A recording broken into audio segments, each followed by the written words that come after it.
지난 시간에 그러니까 중간파가 인도네에서 자립논증파와 이 귀리논증파로 갈라졌다 이렇게 말씀드렸는데 자립논증파를 이제 이 스바탄트리카 이렇게 일하고요. 그 귀리논증파를 그 프라상기카라 얘기를 하는데 이런 그 버머 원어는 다 현대 학자들이 만든 겁니다. 원래는 이런 말은 없고 티베트 말로만 탈길파든지 티베트어로 되어 있는데 그걸 그냥 현대 학자들이 복원을 해가지고 아마 버머가 이런 버머일 거다. 그러니까 스바탄트리카 플러스 안기카 이렇게 추측한 거죠. 그래서 그 약간 자립논증파는 이제 이 청변이 자립논증파를 갖다가 일단 이제 이 대표자고요. 그다음에 불호와 월칭이 바로 귀리논증파의 이제 그 대표자죠. 그래서 이제 이 자립논증파와 귀리논증파가 이제 어떻게 갈리냐 하면은 아까 제가 이제 이 얘기를 드리는 이유는 지금 팔불계에서 불생불멸할 때 불생을 갖다가 관인연품에서 논증을 하는데 그 논증을 하기 위해서 관인연품 제3 번째 개송에서 무슨 말을 했냐 하면은 뭐 이제 제법은 불자생, 불타생, 불공생, 불무인생 해가지고서 자생, 타생, 공생, 무인생 네 가지 다 비판을 했죠. 그 중에 첫 번째 게 불자생인데 다시 말해 모든 존재는 스스로 발생하지 않는다. 이게 첫 번째 이제 비판인데 그 말 하나 가지고서 이 불호, 청변, 월칭 이분들이 수십 페이지, 수백 페이지 걸쳐 논쟁을 벌입니다. 그거 하나 가지고서. 그래서 이제 여기에서 이 세 분에 대한 이제 설명을 지금 이 파트에서 이제 좀 드리는 거죠. 일단 그 자료는, 그러니까 불호는 붓다 빨리다.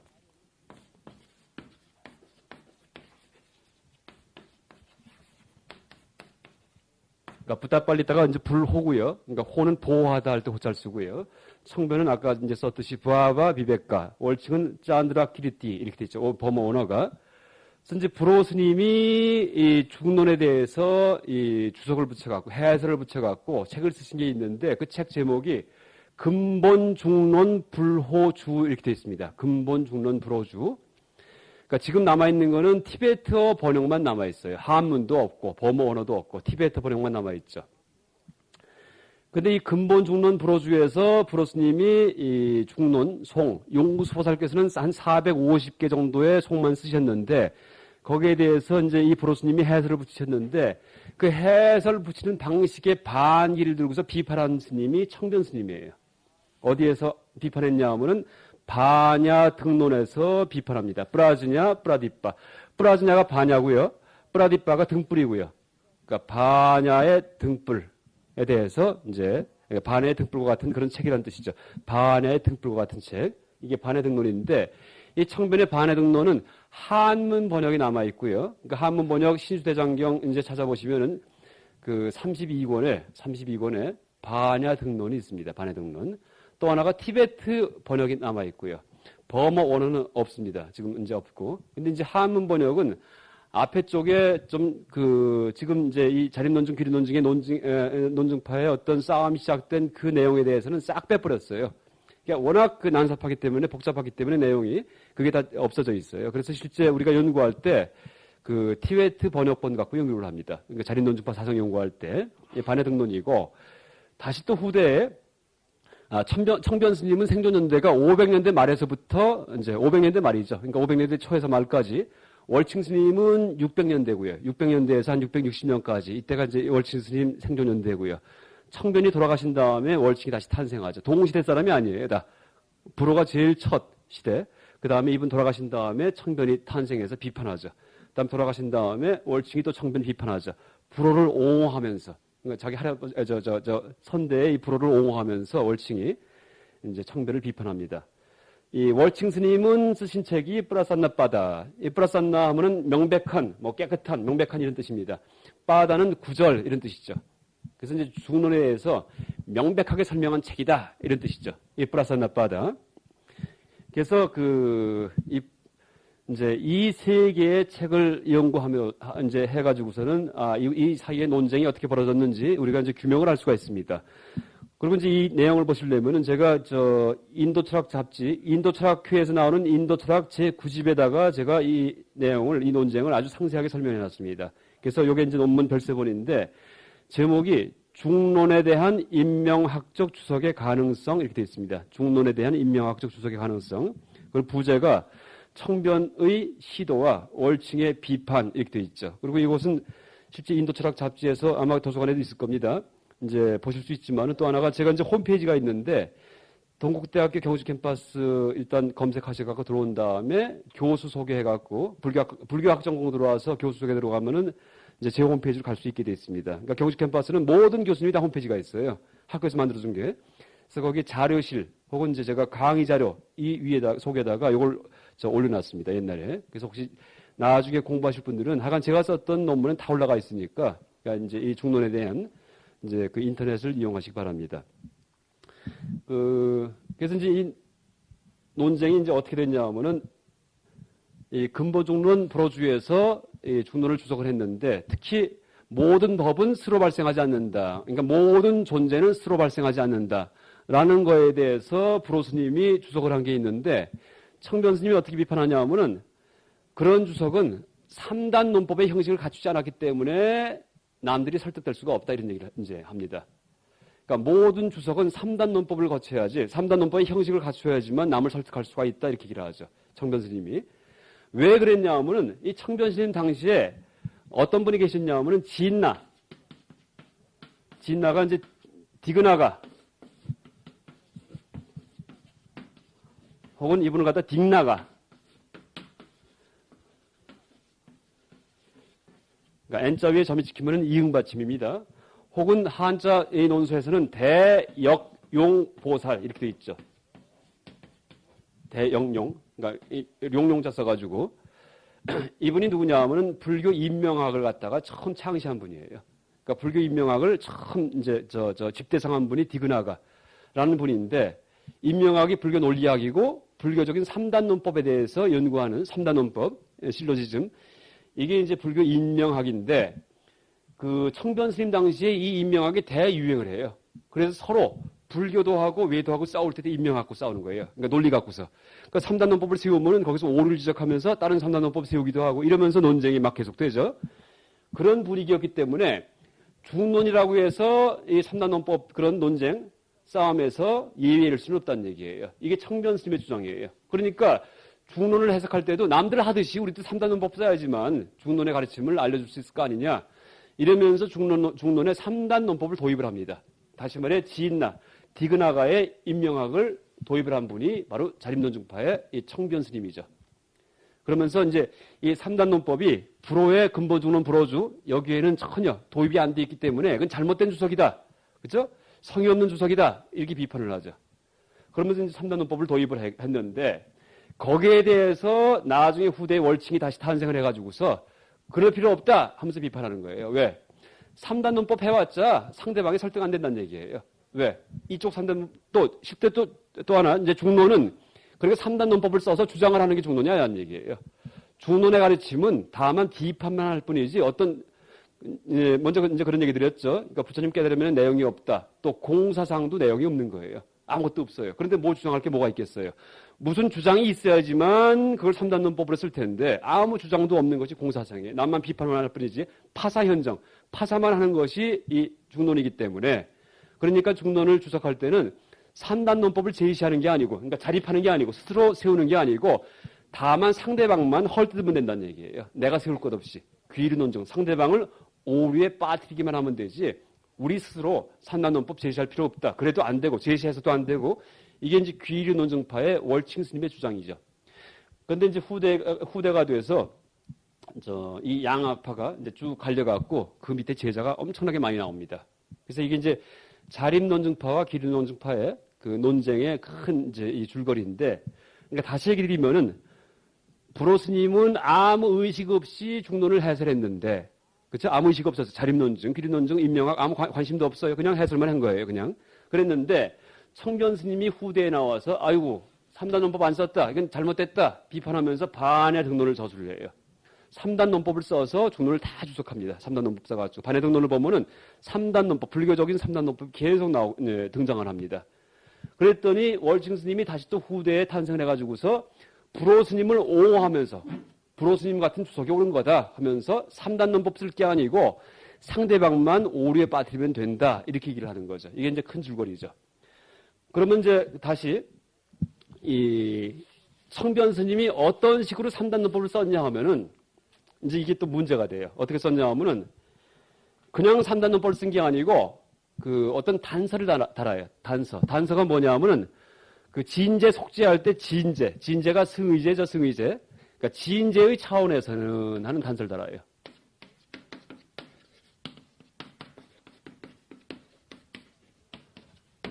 이런 단서를 다른 다음에 3단 논법을 쓰는 거죠. 이게 이제 청변 스님의 독특한 그런 그 주석 방식이에요. 주석, 해석 방식, 중론에 대해서. 그래서 이제 구체적으로 얘기하면은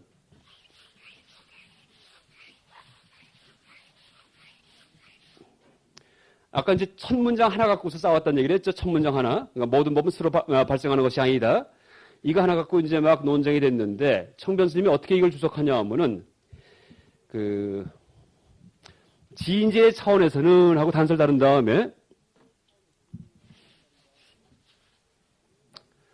그 모든 육군은 이게 주어예요.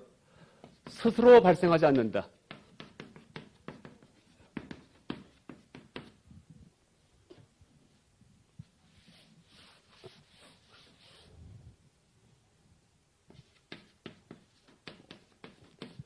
여기 이제 주장입니다. 주장.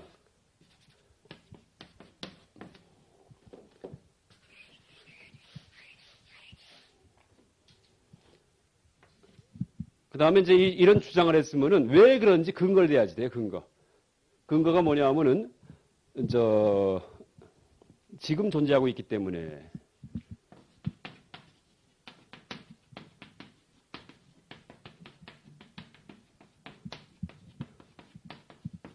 지금 존재하고 있기 때문에 이게 이제 이유고요. 이유. 이게 이제 불교적인 3단 논법, 인도적인 3단 논법인데 그 다음에 이제 세 번째 신뢰, 마치 정신 원리와 같이 좀 어렵긴 하지만은 이제 의미, 이제 단어들이 좀 어렵긴 하지만은 실제 이렇게 써 있습니다. 이게 신뢰고요. 신뢰. 그러니까 주장, 이유, 신뢰의 3단 논법이죠. 이게 인도 3단 논법이에요. 혹은 불교 3단 논법이고요. 그래서 이제 이 청변 스님이 모든 것은, 그러니까 이제 제법은 스스로 발생하지 않는다는 얘기를 할 때 일단 제법 중에 한 예로 육군을 예를 드는 거예요. 육군이요. 근데 원래 원 이름은 모든 내 입처는 내 입처 이렇게 되어 있죠. 안이비설신 의근. 제가 이제 육군이라고 썼는데 모든 내 입처는 스스로 발생하지 않는다. 왜냐하면 지금 존재하고 있기 때문에 마치 정신원리와 같이 이렇게 3단 논법을 제시합니다. 이게 이제 인도적인 3단 논법인데 이제 일단 어쨌든 청변 스님의 특징은 이렇게 얘기를 하면서 앞에다가 이런 단서를 달았다는 게 특징이에요. 이게 제일 중요하죠. 그래서 이런 단서를 달 것인가 말 것인가, 달면 되나 안 되나 이거 갖고 싸우는 거예요. 월칭 스님하고. 근데 일단 이제 이 단서를 얘기하기 전에 제가 일단 인도 3단 논법, 인명학 혹은 불교 논리학 3단 논법이 뭔지에 대해서 이제 간단히 소개를 드리겠습니다. 보통 우리가 3단 논법 하면은 소크라테스에게 떠오르죠. 모든 사람은 죽는다. 그 다음에 소크라테스는 사람이다. 그러므로 소크라테스는 죽는다. 이게 이제 보통 서양의 아리스토텔레스 논리학의 3단 논법이고요. 이제 여기 쓰면은 모든 사람은 죽는다. 그런데 소크라테스는 사람이다. 그래서 결론은 그러므로 소크라테스는 죽는다. 이게 결론이에요. 그러니까 모든 사람은 죽는다. 이걸 갖다 대전제, 큰 전제를 깔았어요. 그렇죠? 이 맞는 얘기죠. 모든 사람 다 죽어요. 근데 소크라테스는 사람이에요. 이건 소전제, 작은 전제예요. 그러니까 소크라테스는 죽겠구나. 알아요? 이게 결론이에요. 이게 서양의 3단 논법인데 인도 3단 논법은 이 순서가 뒤바뀝니다. 결론을 갖다가 제일 앞에 써요. 주장으로다가. 말이 바뀌죠. 그래서 어떻게 하냐 하면은 여기에 빗댄다면은 소크라테스는 죽는다. 이거부터 먼저 얘기를 해요. 주장으로다가. 소크라테스는 죽는다. 주장. 먼저 얘기하고 이유는 사람이기 때문에. 그러니까 소크라테스를 빼버려요. 사람이기 때문에. 그 다음에 신뢰는 마치 제논과 같이 이렇게 얘기하는 거예요. 이게 인도 3단 논법이에요. 그러니까 마치 제논과 같이라는 말 속에는 대전제의 의미가 들어가 있어요. 모든 사람은 죽는다. 마치 제논과 같이 이렇게 되는 거죠. 그래서 서양 3단 논법과 주장과 이제 그 결론이 서로 순서가 바뀌어 있죠. 서양 삼단론법은 대전제부터 얘기하고, 다시 말해 인도 논리학의 실례부터 먼저 얘기를 하고, 이제 제일 마지막에, 이제 마지막에다가 서양에서는 결론을 갖다 마지막에 놓는데, 인도에서는 결론, 주장, 이거부터 먼저 얘기하고, 실례, 대전제를 제일 마지막에 얘기해요. 그 의미는 거의 똑같은데 앞뒤가 바뀌어져 있죠. 또 흔히 많이 쓰는 그런 그 3단 논법이 이제 인도에서, 그러니까 불교에서 제일 많이 나오는 게 저거예요. 저 산에 불이 있다. 불이 났다. 왜냐하면 저 산에 연기가 있기 때문에. 마치 아궁이처럼. 이게 이제 인도 3단 논법의 제일 흔한 예입니다. 그래서 이제 이렇게 그 3단 논법을 제시하면서 이게 옳지 않냐 하면서 상대방을 공격하는 건데, 그러면서 이제 논쟁을 벌이는데, 문제가 뭐냐 하면은 3단 논법을, 어떤 3단 논법을 만든다고 하더라도 다 옳은 건 아니에요. 왜? 3단 논법도 잘못 만들 수가 있겠죠? 예를 들면은 어떤 사람이 실험을 하는데 메뚜기를 갖다 놓고서 메뚜기 여기에 올려놓은 다음에 이 책상을 딱 치면서 뛰어 그래요. 뛰어. 그러니까 메뚜기가 펄쩍 뛰죠. 또 뛰어 하니까 뛰어요. 그 다음에 이제 다리를 다 분질러 버려요. 다리를 갖다 분지른 다음에 메뚜기를 올려놓고서 뛰어 해요. 그럼 안 뛰어요. 그러니까 답이 뭐냐 하면은 메뚜기는 다리를 분지르면 귀가 먼다. 이러면 엉터리죠. 그렇죠? 다리를 분질렀기 때문에 귀가 멀어갖고 뛰어라는 말 못 들어갖고 안 뛰었다. 만약에 그렇게 결론을 낸다면은 그건 엉터리 주장이고 엉터리 논리예요. 그렇죠? 그런 식으로 엉터리 3단 논법이 있을 수가 있는데 그게 세 가지 경우가 있습니다. 이 주장이 엉터리인 경우, 주장. 또 이유가 엉터리인 경우, 실례를 엉터리 든 경우, 잘못 들은 경우. 그래서 그 인명학, 불교 논리학에서 잘못된 이 3단 논법, 잘못된 이 논증식을 33가지로 구분을 합니다. 33가지. 이 33과 이렇게 얘기를 하죠. 33과. 그러니까 33가지 잘못된 논증식이 있는데 잘못된 3단 논법이 33가지가 있는데 그중에는 주장이 잘못된 게 한 7가지 몇 가지가 있고 이유가 잘못된 게 몇 가지가 있고 신뢰가 잘못된 게 몇 가지가 있어요. 그래서 그걸 다 합하면 33가지예요. 그러니까 중론을 주석할 때 일단 잘못된 3단 논법을 써서 주석을 하면 안 돼요. 절대. 그렇죠? 그러면 남을 설득하기 전에 벌써 논리적인 오류에 빠져 있으니까. 그럴 거 아니에요? 근데 이제 그 중에 어떤 게 잘못된 3단 논법이냐 하면은, 그러니까 첫 번째, 주장이 잘못된 경우에 어떤 거냐 하면은, 예를 들어서 이런 게 이제 잘못된 거예요. 소리는 들리지 않는다. 왜? 소리는 만져지지 않기 때문에. 마치 허공처럼. 이렇게 할 수가 있어요. 이것도 3단 논법이죠. 소리는 들리지 않는다. 일단 그게 주장이에요. 왜? 소리는 만져지지 않죠. 만져지지 않기 때문에. 마치 허공처럼. 허공도 안 들리니까. 좀 이상하죠, 그런데. 왜 이상할까요? 소리는 들리지 않는다는 그 주장 자체가 상식에 위배되는 거예요. 그렇죠? 그걸 누가 믿어요? 다 소리가 들리는데. 그러니까 소리는 들리지 않는다, 만져지지 않기 때문에 마치 허공처럼 하고서 누가 3단 논법 세우면은 상대방이 듣지도 않아요. 너 들어오지도 마! 이런다고요. 논쟁 낄 수도 없어. 왜? 애초에 주장 자체가 잘못된 걸 내세웠기 때문에. 그래서 이제 그걸 이제 남을 설득할 수가 없죠. 그런데 중론에 써 있는 주장들을 가만히 보니까 하나도 남들한테 용납될 수 없는 주장만 있어요. 그렇죠? 눈은 사물을 못 본다. 이런 거 있잖아요. 먼저 얘기했잖아요. 눈은 자기 자신을 못 보기 때문에. 이유는. 그런 얘기 나왔었죠? 눈이 스스로를 못 보기 때문에 다른 것을 못 본다. 이게 먼저 이제 제가 눈이 공하다. 이게 논증할 때 얘기를 했었죠? 근데 이제 그걸 갖고서 만약에 남을 설득을 해요. 눈은 이제 이런 사물을 못 보는다. 왜냐하면 자기 자신을 못 보니까. 만약에 이러면서 산남론법을 만약에 제시한다면 상대방이 들어오지도 못하게 해요. 왜? 눈이 어떻게 사물을 못 봐? 상식이 위배되잖아. 이렇게 얘기를 한다고요. 그러니까 상대방과 공유할 수 있는, 같이 동의할 수 있는 그런 얘기만이 논쟁에 들어갈 수가 있어요. 그러니까 우리만 얘기할 수 있고 상대방은 동의 안 하는 거, 이것은 상대방을 설득을 못 해요. 절대. 논리적인 오류에 빠지니까. 그게 이제 주장의 오류 중에 뭐냐 하면은 뭐 세간 상위의 오류, 일반 상식에 위배되는 오류에 빠져 있다. 이렇게 얘기합니다. 세간 상위. 상위는 모순된다, 서로 위배된다 이런 뜻이고 세간은 일반 상식이고요. 뭐 또 혈량 상위의 오류 이런 것도 있고요. 혈량. 직접 봐서 우리가 직접 느끼기에 이제 확실하게 틀린 거 이런 거를 주장으로 내세울 때 이때 오류에 빠지는 거예요. 그런데 중론에 써 있는 내용을 보면은 맨 그런 것들이에요. 맨 주장들이. 가는 자는 가지 않는다. 뭐 이런 것들. 맨 비가 내리지 않는다. 뭐 이런 것들이죠. 그러니까 그런 걸 갖고서는 그런 말들 갖고서 그런 주장을 갖고서는 상대방한테 외도들한테 이게 진리야 하면서 3단 논법 만들어봤자 상대방이 붙여주지도 않아요. 설득이 안 되죠. 왜? 상식과 벗어난 얘기만 하니까. 고지멸도는 없다. 눈도 없고 코도 없다. 이런 얘기를 누가 믿겠어요? 외도들이. 그러니까는 이제 이 청변이 이 테크닉을 사용한 게 뭐냐 하면은 바로 이거예요. 지인제의 차원에서는 혹은 승의 차원에서는 승의 참된 진리의 차원에서는 하는 단서를 붙여갖고 주장의 오류에 그러니까 아까 얘기했던 33가 중에 주장의 오류가 있다 그랬죠. 그렇죠? 일반 상식이 위배되는 말 이런 걸 주장할 때 무조건 오류에 빠진다 그랬죠. 그런데 이런 단서를 붙일 경우에는 아이고 상식, 세속, 속죄가 아니고 진리를 얘기하는구나 하면서 이건 인정해 줄 수가 있어요. 그럴 거 아니에요. 그러니까 지인제의 차원에서는 하는 단서를 안 붙일 경우에는 중론의 말이 다 틀려요. 그런데 지인제의 차원에서는 하고 단서를 붙일 경우에는 울타리가 생기는 거예요. 울타리. 그러니까 주장에다가 어떤 말을 하더라도 상식의 점 말고 지인제의 차원이잖아. 그러니까 눈은 사물을 못 본다 이렇게 얘기하는 거죠. 그러면은 상대방을 설득할 수 있다. 이게 이제 청변의 아이디어예요. 청변이. 그래서 청변이 이 지인제의 차원에서는 혹은 승의 차원에서는 이러한 단서를 붙여갖고서는 모든 중론을 주석을 합니다. 중론 전체 개성 갖다가. 그리고 이제 이게 실제 버머 원어는 어떻게 되어 있냐면은 버머 원어가 따뜨바따스. 이게 이제 이 따뜨바 하면은 그러니까 따뜨가 버머로 that예요. that.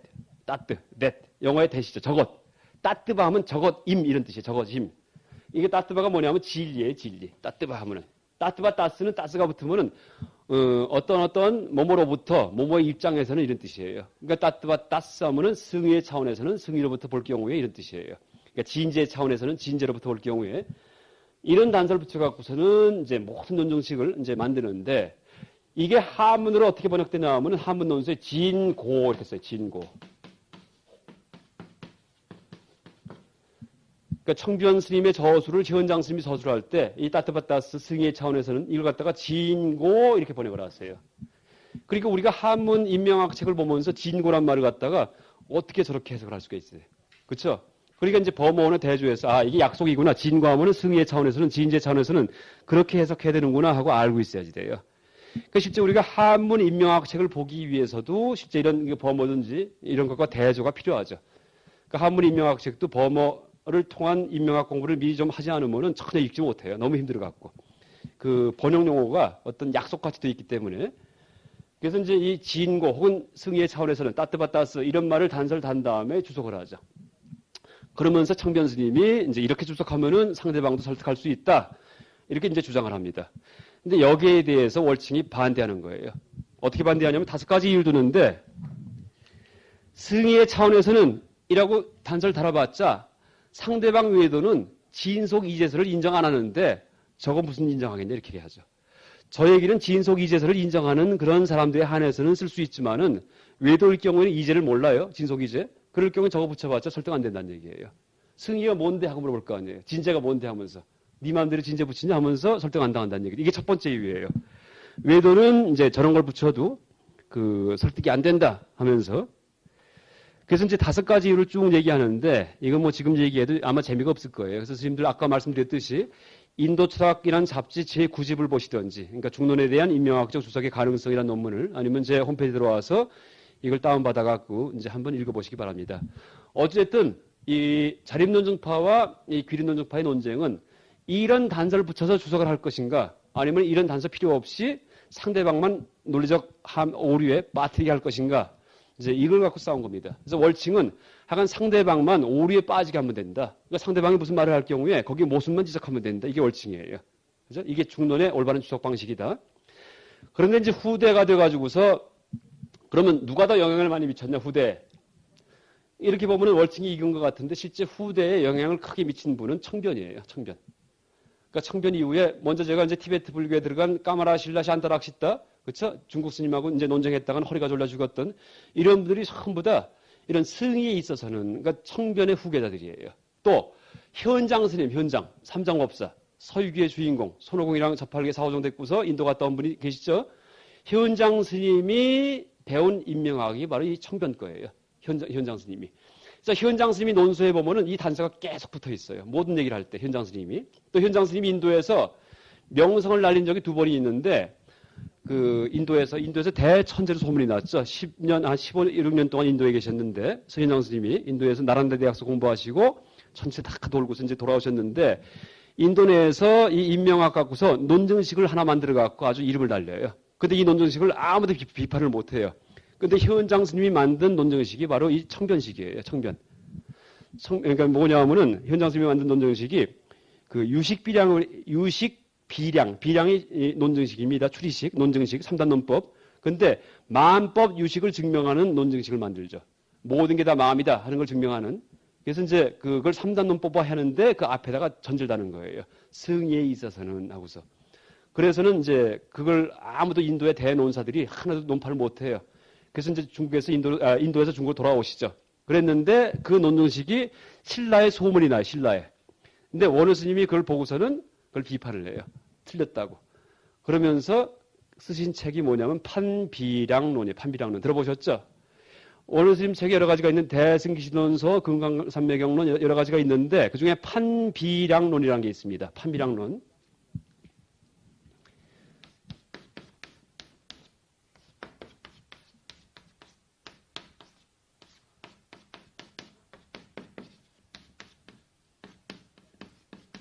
판비량론, 비량을 비판하는 논서. 비량은 3단 논법, 논증식 이런 게 때문에 비량이에요. 그렇죠? 모든 육군은 수로 발생하지 않는다. 지금 존재하기 때문에 마치 정신을 여가지고 이게 이제 비량 3단 논법이죠. 판은 비판하다 이런 뜻이에요. 3단 논법을 비판한 책이죠. 어떤 3단 논법이냐 하면은 현장 스님이 만든 3단 논법, 또 현장 스님이 번역한 그런 논서에 나오는 3단 논법 다 비판하는 거예요. 그래서 원효 스님이 판비량론을 보면은 현장 스님에 대한 적개심이 어마어마해요. 원효 스님이요. 그러니까 원효 스님에 대해서 이제 우리가 잘 몰랐는데 판비량론이 연구가 안 됐기 때문이에요. 근데 제가 이제 한 1년 반 걸쳐갖고 이것만 연구해서 이제 얼마 있다 책이 나오는데 보니까는 원효 스님 그 성격부터 다 드러나 있어요. 아주. 굉장히 프라이드가 강한 분이고 이 중국 불교에 대한 적개심. 그렇죠? 내가 이기기만 하는데 내가 니들보다 낫다. 이게 어마어마해요. 그래서 현장 스님의 성유식론, 뭐 섭대승론, 그 무성석 이런 데 나오는 거 다 속괄해가지고서 거기에 3단 논법이 많이 나오거든요. 또 현장 스님이 만든 논증식이 두 가지가 있는데 하나가 대승불설 논증하고 하나가 지금 얘기했던 유식, 무경, 모든 게 마음이다. 이거 논증 두 가지가 있어. 인도에서 이제 이름 날린 게. 그걸 다 갖고 와서는 거기서 오류를 지적합니다. 틀렸다고. 현장 너 바보다. 이렇게 하면서. 그러면서 계속 공격을 하죠. 원효 스님이. 그러니까 이제 그래서 이제 저술한 게 판비량론이고 그게 전체가 다 남아있는 게 아니고 지금 일부가 남아있죠. 한 6분의 1 정도가 남아있습니다. 그래서 이제 그게 흩어져 있기도 하고 실제 초소체를 써온 게 일본에서 발견돼 갖고 1967년인가 그게 처음 세상에 알려졌죠. 그런데 거기에 대한 논문이 다 합해봤자 10개도 안 됐어요, 지금까지요. 근데 이제 제가 한 1년 반 동안 그것만 파서 다시 문자 교정 다 새로 하고 해서는 그 지식산업사라는 곳에서 한 400페이지짜리 책으로 이제 나옵니다. 근데 이 판비량론을 보면은 이제 일단 현장 스님이 썼던 논증식이 지금 얘기한 이 청변, 자립논증파에서 이 구사하는 이런 단서를 단 논증식을 그냥 쓰고 있죠. 현장 스님이. 그러니까 후대의 청변보다, 월칭보다도 청변의 영향이 더 큰 거예요. 후대 불교에. 월칭이 청변을 공격했지만은 귀류 논증파보다도 이제 이 자립논증파의 영향이 후대 불교에 더 큰 영향을 미치는데 요새 보면은 중간을 해석할 때 귀류 논증파가 옳다 이렇게 얘기를 합니다. 근데 그건 왜 그렇게 됐냐 하면은 티베트 불교의 티베트의 중론이 들어가면서 티베트에서 먼저 어저께 얘기 드렸던 아티샤 스님이 이분이 월칭이 옳다 딱 선언을 해버려요. 그 다음부터 1000년간 지금까지 계속 티베트에서는 월칭 중심의 뿌라산나바다 아까 얘기했던 그거 중심의 중간 연구가 계속 이어집니다. 그 바람에 이제 그리고 실제 내용을 보면 또 월칭이 옳고요. 그런 이제 판비량론 얘기를 좀 더 드린다면은 이 전체가 다 현장 비판인데 원효 스님이 이 중국에 가시려고 당나라 유학 가려고 의상 스님이랑 길 떠났다가 나중에 포기하시죠. 뭐 해골바가지 물 마시고 땅막 이 움막 속에 자다가는 물을 마셨는데 옆에 해골이 있어요. 그래서 나중에 이제 저녁에는 달콤했던 물이 아침에 일어나니까 막 토하고 하죠. 그다음에 유심기를 읊어요. 그러니까 이제 마음에 따라서 똑같은 것이 이제 둘로 보인다고. 이게 유심기고 우리가 흔히 이제 많이 아는 얘기죠. 그러면서 이제 당나라 유학을 포기하고서는 그냥 신라에 남아 계시는데 사실 그 배후에 어떤 그 의식이 있었냐 하면은 현장에 대한 대결 의식이에요. 원래 현장 스님인데 배우려고. 그러니까 현장 스님이 인도에 손오공이랑 저팔계, 사오선에 같이 가서는 경전을 잔뜩 가져왔죠. 그래서 새롭게 다 번역을 하죠. 이게 이제 신역 경전인데 새롭게 번역한 거 구역이 아니고. 근데 이걸 공부하려고 당나라 가려고 두 번을 시도합니다. 원효 스님이요. 그때 한 번은 갔다가 고려군한테 잡혀갖고선 풀려나가고 두 번째는 40대 중반에 갔다가 의상 스님은 들어가는데 원효 스님은 해골물 마시고서는 다시 안 들어가죠. 그런데 안 들어간 이유가 단순히 해골물이 아니고 현장 너 같은 사람한테 안 배웠다는 얘기예요. 그러면서 10년간 행명사라는 절에서 머물면서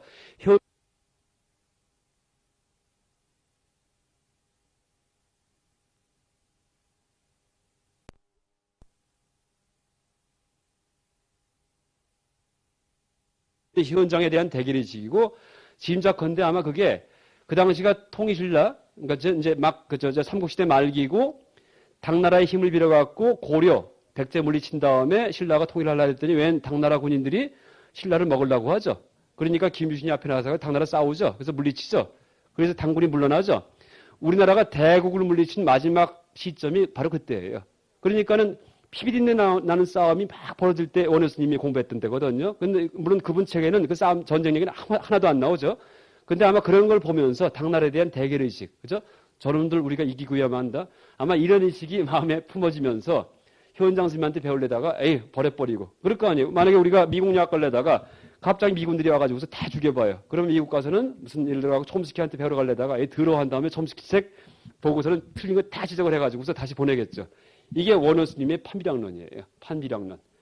그러니까 원효스님이 실제 판비량론에서 그만큼 현장이면은 이 중국 불교의 천재인데 그걸 깔아뭉개고 있죠. 그러니까 그 정도의 그 의식이 있었기 때문에 신라가 당나라를 물리치는 거예요. 그러니까 대국에 대해서 그 정도 자존심이 있었기 때문에 사상각이 있었기 때문에 그래서 이 판비량론이 아주 재밌는 책입니다. 그리고 이제 보면은 그러니까 좀 나쁘게 얘기하면 굉장히 교만한 그런 그죠 자신감에 찬 그런 그 모습을 볼 수가 있고요. 좋게 얘기하면은 약간 현장을 뛰어넘는 그런 사고력. 또 원효스님 머리 굴러가는 게 보여요. 이렇게 왜 놀리기 때문에 그게 그대로 나타나요. 그래서 이제 그거는 이제 혹시 관심 있는 분들은 한 연말쯤에 책이 나온다니까 그러니까 책을 원고 다 남겼는데 지금 이제 교정 보고 있고요. 이제 나중에 참조하시기 바랍니다. 네. 네. 예, 예.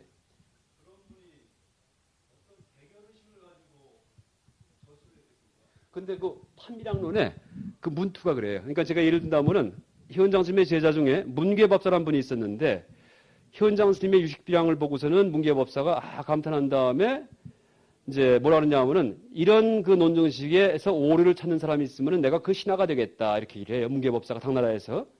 그랬더니 원효 스님이 판비량론에서 시위절인가에서 이제 그걸 그대로 인용을 해요. 문계가 말하기를 이걸 비판하면은 신하가 되겠다는데 그럼 내가 한마디 해보겠다 이렇게 얘기해요. 그 다음에 비판을 막 하는 거예요. 그러니까 그런 문장이 굉장히 많이 나와요. 그러니까 대승기신론이든지 뭐 이런 데서 못 보는 그런 어떤 감정 이걸 우리가 읽을 수가 있죠. 그러니까 나중에 보시면은 그러니까 제가 얘기하는 게 아니고 저도 놀랬어요. 원효스님 성품 또 원래 원효스님 전기에 보면은 나오잖아요. 뭐라고 나오냐면은 흉포하다. 그렇죠? 뭐 그런 얘기 나와요. 원효스님 송고성전이든지 원효 전기에 보면은 굉장히 막 다혈질로다가 이렇게 묘사가 되어 있죠. 원효스님이. 네. 예, 예. 네? 네. 안 배우고 비판한다고요? 그러니까 이제 예를 들면 그렇다는 얘기예요. 지금 이 시대가 만약에 미국이 우리가 유학 가려고 막 미국을 숭배했는데 갑자기 들어와서 다 죽이고 있어 우리 사람을 갖다가 그럼 유학 갈 마음이 뚝 떨어질 거 아니에요. 그 당시에 당나라와 신라의 관계가 그랬다는 얘기죠. 그러니까 짐작한다면은. 그건 아니고요. 그건 아니고요. 그리고 이제 그 놀라운 게 현장 원효 스님이 인명학을 뭘 갖고 배우냐면 현장 스님이 번역한 인명입 정리론 이걸로 갖고 배우는 거예요. 그랬는데 이제 그걸로 배워가지고서 거꾸로 그 번역을 하고 소개한물을 비판하는 거죠. 그러니까 예를 들면은 칸트 전공자가 그러니까 독일 가서 이름을 날린 칸트를 공부해갖고 막 이름을 날린 사람이 왔어요. 그 다음에 칸트의 순수 이성 비판을 번역해서 이렇게 냈어요. 그 다음에 딴 것도 많이 번역을 했어요. 근데 칸트의 순수 이성 비판을 한글로 읽은 사람이 한글로다가 그 다음에 그 사람이 쓴 여러 책도 다 비판하는 거예요. 깔아뭉개는 거예요. 그러니까 기상천외한 아니에요. 그렇죠? 그러니까 지금 우리는 그런 사람 단 하나도 없잖아요. 그래서 원효 스님이 이제 그랬던 분이죠. 그리고 이제 지금 이제 말씀드리는 요점은 어쨌든 청견의 그런 승이 있어서라는 단서를 달아갖고서 쭉 논증을 세우는 거 이것이 후대의 영향은 더 컸다 이렇게 얘기할 수 있습니다. 그리고 이제 월칭의 그런 이 귀리 논증파 이것은 티베트 불교계에 이제 영향이 컸다 이렇게 얘기할 수 있습니다. 약간 이 정도 얘기 드리면은 이 자립논증파와 귀리논증파가 왜 싸웠는지에 대해서 대충 감을 잡으실 겁니다. 그리고 자세한 얘기는 다시 제 논문 이제 보시면서 이해하시기 바랍니다. 그리고 이제 몇 개 개성을 또 읽을 텐데요.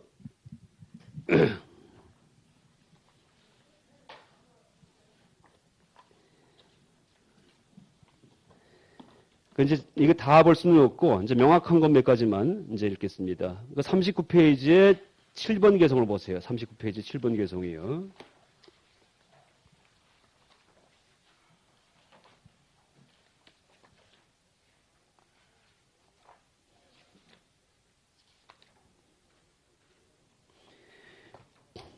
이것으로 인하여 결과가 생할 때 이것을 연이라고 부른다. 연이 이제 조건이죠, 조건. 만일 그 결과가 아직 생하지 않았다면 어떻게 비연이라고 하지 않겠느냐 이렇게 되어 있죠. 만일 그 결과가 아직 생하지 않았다면 어떻게 연이 아니라고 하지 않겠느냐. 좀 어렵죠, 내용은요. 이건 무슨 뜻이냐 하면은 진흙으로 인해서 나중에 항아리가 생길 때, 그렇죠? 그렇죠? 이것으로 인해서 이것이 진흙이에요. 결과는 항아리고 이것을 연이라고 부른다. 그러니까 진흙은 항아리의 조건이에요. 항아리의 원인이에요. 이렇게 부른다. 만일 그 결과가 아직 생하지 않았다면 아직 항아리 만들기 전에는 어떻게 비연이라고 하지 않겠느냐.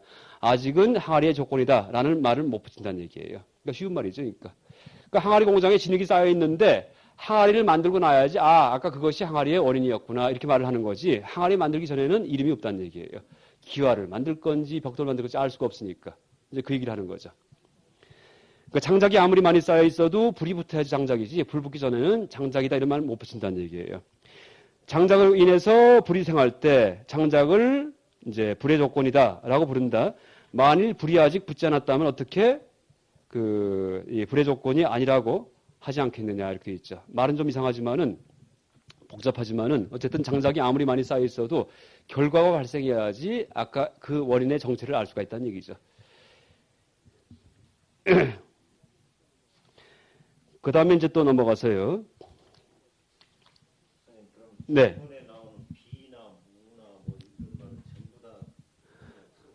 호환해서 됩니다. 중론만이 아니고 불교 전체, 불경 전체에 나오는 비, 무, 불 이거는 마음대로 바꿔도 됩니다. 상황에 따라서. 이제 구라지법사도 그래서 이 안에서 이 부정문을 표현할 때 비, 무, 불 다 씁니다. 예, 원문은 똑같은 건데 구라지법사가 어떨 때는 무르도 쓰고 어떨 때 비리도 번역하고 그 의미를 봐갖고요. 그렇게 번역합니다. 예. 7번 개성이요. 네.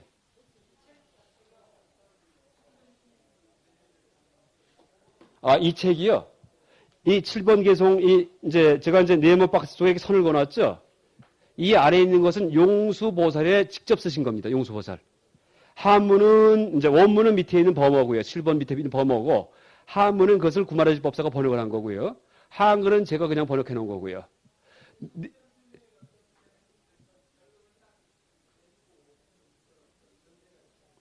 청변 스님일 경우에는, 그러니까 이런 말들을 청변 스님의 쓴 반의 등론이라는 책에 보면은 이 네모 박스 안에 있는 용수보살 개성을 쭉 써놓고 그 바깥에다 해설을 붙이거든요. 여기는 안 나와 있죠. 근데 그 해설을 할 때 진제의 차원에서는 이라고 단서를 붙여갖고 3단 논법으로 해석을 합니다. 3단 논법으로다가. 그러니까 여기 해석 방식과는 전혀 다르죠. 3단 논법이 굉장히 많이 나오죠. 근데 꼭 그 3단 논법의 주장 명제 앞에다가 승의에 있어서는 하고 단서가 달려 있고요. 앞에.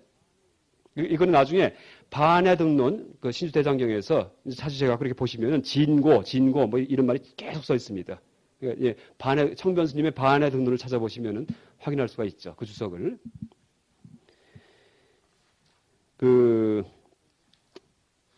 일단 이 정도. 예.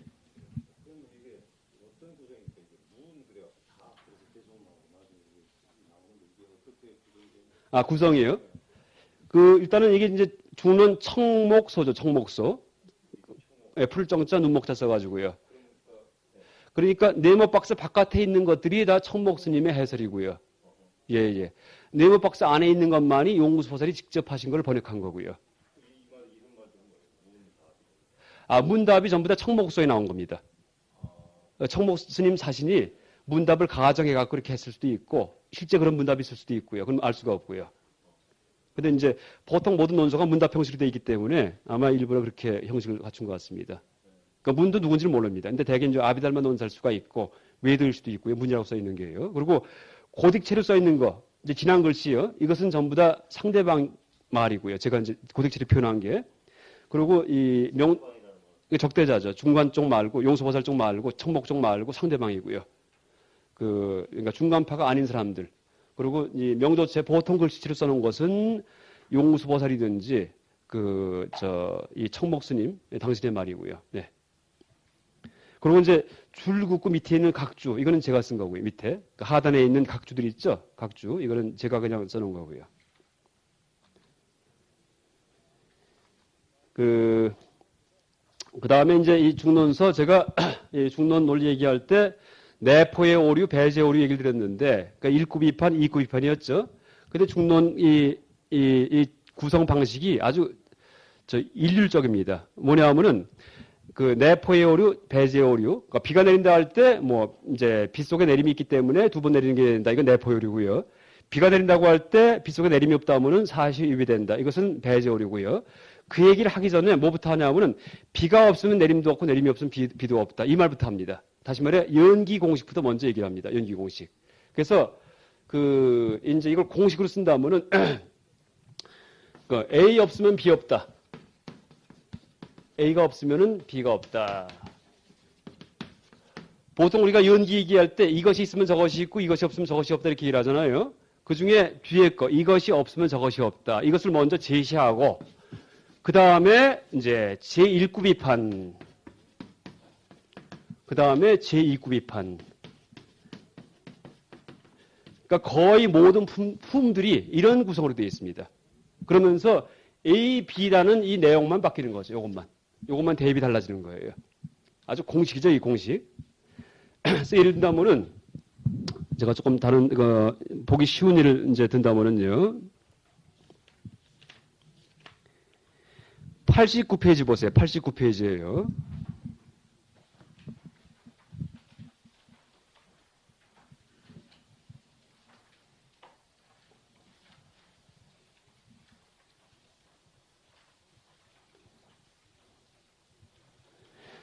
그러니까 89페이지 1번 개송이 A 없으면 B가 없다, B 없으면 A가 없다 이런 선언입니다. 선언. 그러니까 연기. 그러니까 좀 구체적으로 얘기하면 환멸 연기를 선언합니다. 환멸 연기. 환멸 연기 선언.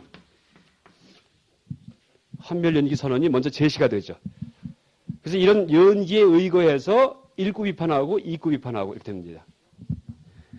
그러니까 이 연기는 두 가지가 있죠. 유전 연기, 환멸 연기예요. 유전은 발생하는 거, 환멸은 없어지는 거. 그죠? 이것이 있으면 저것이 있고 이것이 생하면 저것이 생한다. 이것은 유전이고 이것이 없으면 저것이 없고 이것이 멸하면 저것이 멸하는데 이건 환멸이죠. 환멸. 긴 것이 있으면 짧은 것이 있고 그죠? 짧은 것이 있으면 긴 것이 있다. 이것은 유전이고 그러니까 긴 것 짧은 것이 발생하는 이치고 긴 것이 사라지면 짧은 것도 사라지고 긴 것이 없으면 짧은 것도 없다. 이것은 환멸이죠. 긴 것 짧은 것이 사라지는 이치죠. 연기가 이렇게 두 방향이 있는데 쌍방향이 있죠. 사라지는 이치, 생기는 이치가 있는데 이 중에 사라지는 이치부터 그렇죠? 환멸 연기 먼저 제시합니다. 왜냐하면은 그 생기는 이치 A가 있으면 B가 있다라는 그런 말은 논리적인 모순에 빠졌기 때문이에요. 왜? A를 먼저 긍정을 해야 되기 때문에. 그런데 모든 것은 자성이 없으니까 A가 있으면 하고 긍정을 할 수가 없어요. 그러니까 그 말은 용수는 안 씁니다. 용수보살은 중론에서는 항상 A가 없으면 B가 없다. 이런 방식으로 먼저 얘기를 합니다. 그래서 89페이지 1번 개성을 보시면은 만일 세계인을 떠난다면 색은 얻을 수 없다 이렇게 되어 있죠. 세계인이 4대에 4대. 색법이 4대로 되어 있죠. 색법. 4대가 없으면 색이 없다. 또 만일 색을 떠난다면 세계인을 얻을 수 없다. 색법이 없으면 4대도 없다 이렇게 되어 있죠. 이게 이제 환멸 연기를 먼저 제시하는 거예요. 이게 이제 일단 원칙이고 이런 연기 원칙에 의거해서 색법과 세계인 4대를 비판하겠다 이런 얘기입니다. 그 다음에 그래서 1구 비판, 2구 비판 이렇게 나갑니다. 그 다음 거는 뭐 나중에 다시 읽어보고요. 이제 비유를 한다면은 이걸 어떻게 비유할 수 있냐면은 색이 색법, 형상, 물질 같은 건데 이걸 옷감에 비유합니다. 옷감. 이제 옷감이 이 색이고요. 그 다음에 4대는 옷감을 짜고 있는 실에 이제 대비됩니다. 실. 그 옷감이 하나 있을 경우에 실을 다 빼버리세요. 실. 그러면은 옷감이 사라지죠. 그러니까 실을 빼면 옷감이 사라지고 또 옷감이 있을 경우에 실을 짠 옷감을 지워버리면은 실도 당연히 없어지겠죠. 왜? 옷감으로 실 짠 거니까. 그러니까 색법의 경우에도 4대가 색법이 된 거기 때문에 지수화풍 4대가 그러니까 4대를 빼버리면은 색도 없어지고 색을 빼면 4대도 없죠. 이게 이제 환멸연이죠. 색법과 4대의 관계에 대한. 그리고 4대를 세계인으로 표현했고요. 세계인이라고 표현을 해놨죠. 그 다음에 이제 고단건 조금 까다롭기 때문에 어쨌든 그 다음에 등장하는 게 읽어보시면은 1구 비판, 2구 비판이 등장합니다. 그럼 뭐 제가 지금 읽어봤자 시간만 이제 갈 것 같고요. 또 다른 거 하나 또 보여드릴게요. 다른 것을, 다른 예를. 59페이지 보세요. 59페이지예요.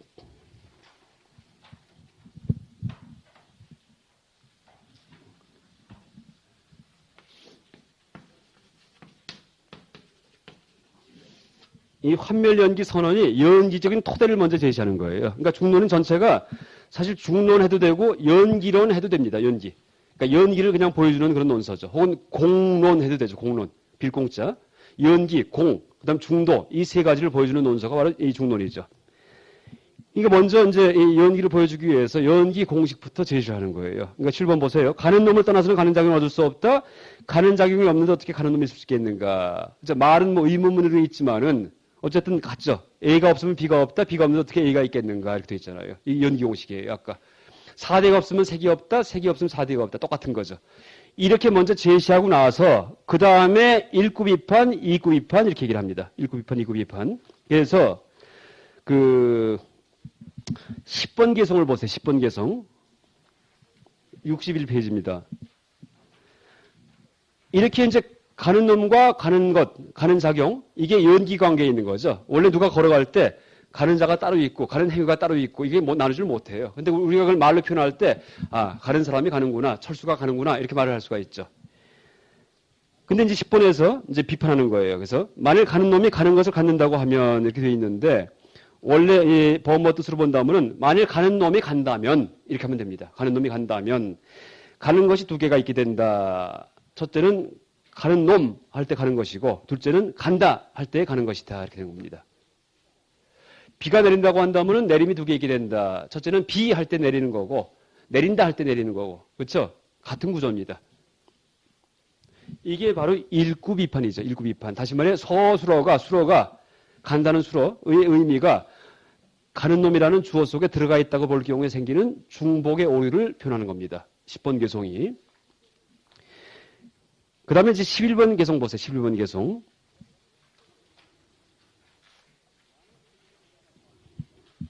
만일 가는 놈이 간다고 말한다면 이런 말을 하는 사람은 허물이 있다. 그러니까 가는 놈이 간다. 이 말은 똑같아요. 먼저. 똑같습니다. 그런데 어떤 허물이 있냐면 가는 것 없이 가는 놈이 있고 가는 놈이 가는 것이 있다고 말하는 것이다. 되어 있죠. 이걸 이제 번역을 좀 더 정확히 하면은 가는 것 없이 가는 놈이 있어서 가는 놈이 간다라고 말하는 것이다. 이렇게 됩니다. 그러니까 가는 것 없이 가는 놈이 있어서 가는 놈이 간다라고 말하는 것이다. 이렇게 번역해야 되죠. 이게 무슨 뜻이냐면은 배제의 오류를 얘기하는 겁니다. 가는 놈이 간다고 할 때, 그죠? 근데 간다는 것이 들어가 있지 않은 가는 놈이 따로 있어갖고, 그죠? 가는 작용이 없는 그런 놈이 간다고 말을 하는 것이기 때문에 사실이 유배되지 않냐 하는 얘기를 하는 거죠. 11번 개송은. 그래서 일단 대충 봤지만은 10번 개송에서는 내포의 오류, 11번 개송에서는 배제 오류, 7번 개송에서는 연기 토대를 얘기합니다. 그러면서 그 사이사이에 껴있는 것은 그냥 부연 설명이에요. 같은 것들. 그러니까 중론 전체가 이렇게 3단 구조로 되어 있습니다. 먼저 연기 토대를 제시하고 환멸연기, A가 없으면 B가 없다. 이거 먼저 제시하고 첫 번째 1구 비판, 두 번째 2구 비판 이렇게 나가죠. 그러면서 그 사이사이에 뭐 의문문, 부정문 이렇게 해갖고 변형된 문장들을 갖다 쭉 집어넣고 있죠. 이게 중론 전체입니다. 네. 66페이지예요. 15번 개송이요.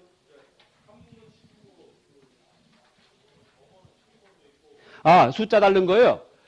이 원문에서 순서가 바뀌어서 그래요. 무슨 얘기냐면 여기서 이제 원래는 한문은 제대로 된 거고요. 청목소니까 범어를 대조를 해야 되는데 범어를 어디서 채취한 거냐 하면은 플러스 안 나빠다. 월칭의 주석에서 채취한 거예요. 월칭 주석에서 범어 개송이 이거랑 똑같이 한문과 똑같은 게 아니고 어떤 거는 바뀌어져 있어요. 뒤에 걸 먼저 하고. 그래서 제가 여기 어떤 거는 지금 몇 페이지 있다, 몇 페이지죠? 22페이지요?